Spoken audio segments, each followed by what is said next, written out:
everybody. In this video, we are going to return to the deserts of North Africa to talk about the fighting in North Africa during World War II between 1942 and 1943. And if you say to yourself, hey, Gigliotti, we were already in North Africa, you are correct. Because if you recall in class, we had talked about how the Italians decided that they wanted to launch an operation in North Africa early on in the war, around 1940, from their colony here in Libya. And of course, the Italians' goal was to cross the desert into Egypt, that was controlled by the British, and then eventually seize control of the Suez Canal. The Suez Canal we talked a lot about in class. We talked about how it connects the Mediterranean to the Red Sea, ultimately out to the Indian Ocean. It's a great little shortcut if you're going from Europe to Asia. So it's a very valuable piece of real estate. Mussolini and the Italians figure it's going to be no problem to capture it. Well, it doesn't work out very well for them, and they get pushed back into Libya, and that prompts Hitler to do something to help Mussolini. And so he sends a German army in 1942 known as the Afrika Korps.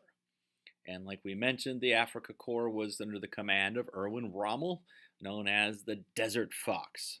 Rommel's one of the most famous commanders during World War II. He's generally considered to be, or highly thought of as a military man, his strategies and things.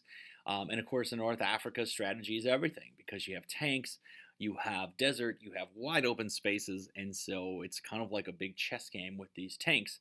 And so Rommel takes over in 1942, and you see the fighting going back and forth between 1940 and 1943. And you have this image in your files, and you can see each offensive, how Rommel pushes this way, and then the British push back this way, and then Montgomery gets involved after Rommel almost gets out to the Suez Canal there along the Nile River in El Alamein there. So there we go.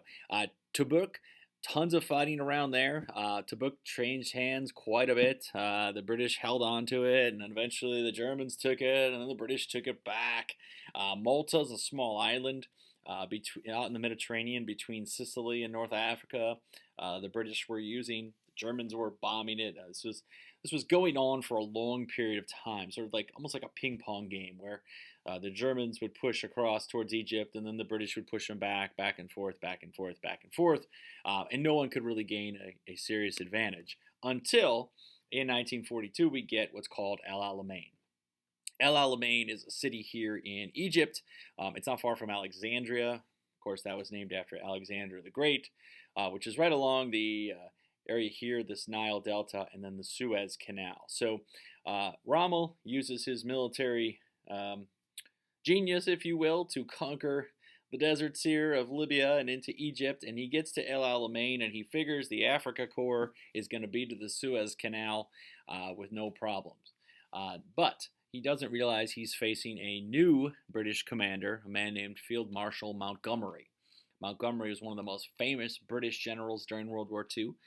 He fought in North Africa, he fights at D-Day, he fights on the continent, and he is very good at using armor and tanks as well, especially on terrain like El Alamein. There were some mountains to the south, there was the sea to the north, and so there was this long stretch of desert that could be used as a way to defend the Suez Canal with landmines and trenching and things like that.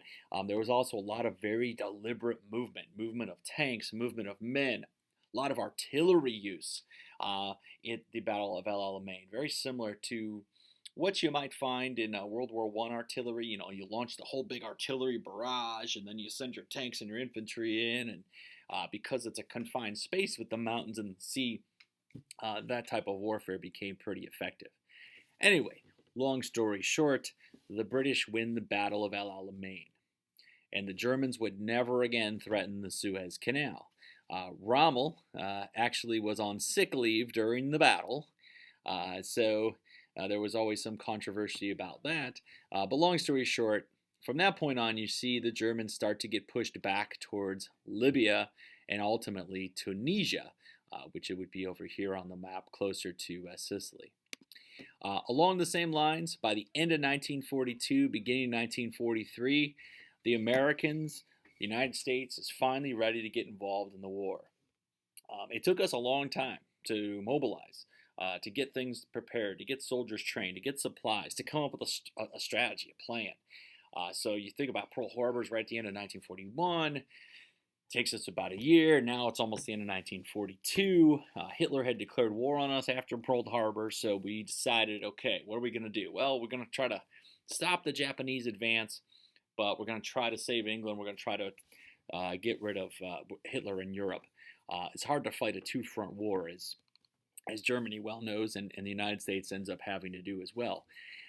But one of the big questions was, all right, if the Americans are going to join the European war, where are we going to go? The Germans controlled the whole continent. Maybe we should invade France, but invading France was incredibly difficult. The Germans were entrenched. The sea was rough and challenging the English Channel.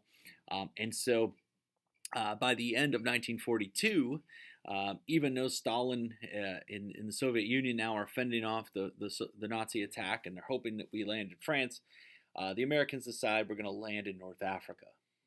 And you see what's called Operation Torch unleashed in North Africa. Operation Torch is a really interesting thing to look at because most of the American forces landed here in what was called French Morocco. And you have to ask yourself, well, what France? It was defeated, right? Well, half of France was Vichy France. And Vichy France was running some of these French colonies, and nobody knew. Are the French going to fight? Are they going to actually repel our invasion? And so there are some backdoor channels talking to the Vichy French government. How much resistance are you going to put up? And there actually was some fighting with French forces along that coast of Morocco. But the American forces land at Casablanca in Morocco. They also land in Algiers as well.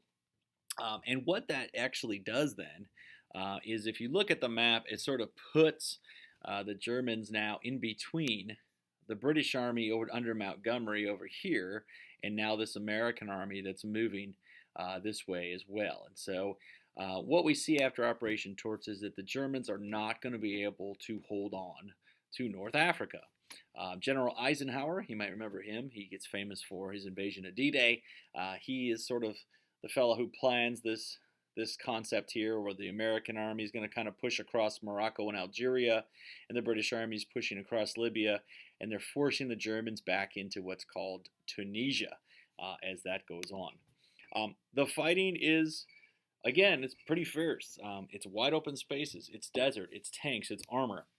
The very first time that the U.S. Army gets engaged with the German forces in Rommel is at a place called Kasserine Pass in February 1943, and at Kasserine, Rommel just destroys this American army. Not only destroys it, but embarrasses it. And so it's not looking good. People still are not sure the American army is up for the challenge of facing this German war machine. And that's when you see the introduction of George S. Patton. Patton, one of the most famous World War II generals. He was very, very good, just like Rommel, at using armor and maneuvering. And he takes over the American army in North Africa, whips it into shape. And he and Montgomery typically do not get along, but they work pretty well together to force the Germans from Libya, from Algeria, back up into Tunisia here. And eventually, they'll have to cross back into Germany, or what they could escape. Most of the German forces in North Africa are trapped in Tunisia. They are defeated. They are taken prisoner. Rommel goes on sick leave again, in air quotes, escapes to Germany. But by May of 1943, the German offensive in North Africa had been beaten back because of Operation Torch and because of Montgomery in Egypt and Alamein. And so the Germans would never control North Africa again. So it was sort of a small victory as we start to contain these Axis countries at the end of 1943. So North Africa is pretty interesting stuff. If you ever want to study tank warfare, maneuvering, things like that, North Africa is a great place to look. All right, we'll see you next time. Hopefully you enjoyed our video about North Africa. Obviously, you can use it to help you with your writing prompt.